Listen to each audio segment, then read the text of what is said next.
हरिः ఓం శ్రీ గురుభ్యో నమః. హరిః ఓం.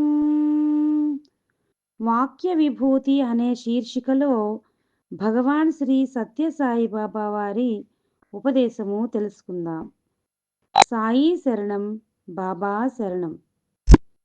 మనస్సును వశం చేసుకుంటే సర్వేంద్రియములు మనకు వశమవుతాయి.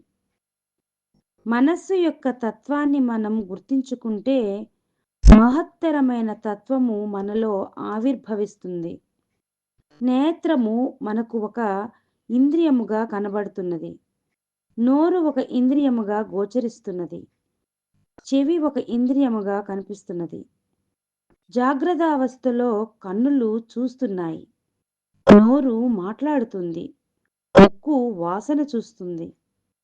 స్వప్నావస్థలో నేత్రము గాని, శ్రోత్రము గాని, ముక్కు గాని ఏవి కదలటం లేదు. అయితే స్వప్నములో చూస్తున్నది ఏ నేత్రము?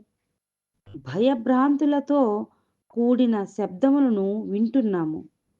ఆ శబ్దాలను ఎవరు వింటున్నారు? స్వప్నములో అనేక రీతులుగా మాట్లాడుతున్నాము. ఏ జిహ్వ మాట్లాడుతున్నది? కాదు కాదు. ఈ అన్ని స్వరూపములను ధరించేది మనసే. స్వప్నావస్థ లోపల మనసే నేత్రమవుతుంది. మనసే జిహ్వ అవుతుంది. మనసే అన్ని ఆకారములను ధరిస్తుంది. ఇంద్రియములు స్వప్నావస్థలో పనిచేయటం లేదు. నీ పాదములు మెట్లపై పడి ఉన్నాయి. నీవు అరణ్యములో ఎక్కడో నడుస్తున్నావు. ఆ పాదములు ఎవరివి?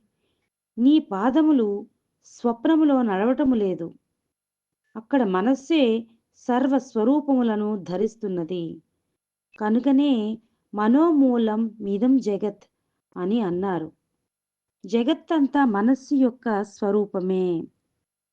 ఈ మనస్సును సక్రమమైన మార్గములో పెట్టినప్పుడు సర్వేంద్రియములు సులభముగా వశమైపోతాయి. కనుకనే మనస్సును మనము వశము చేసుకుంటే సర్వేంద్రియములు మనకు వశమవుతాయి. చెట్ల వేళ్లకు మనము నీరు పోస్తే కొమ్మలకు, ఆకులకు అన్నిటికీ ఆ నీరు చేరుతుంది. ఓం శ్రీ సాయిరాం.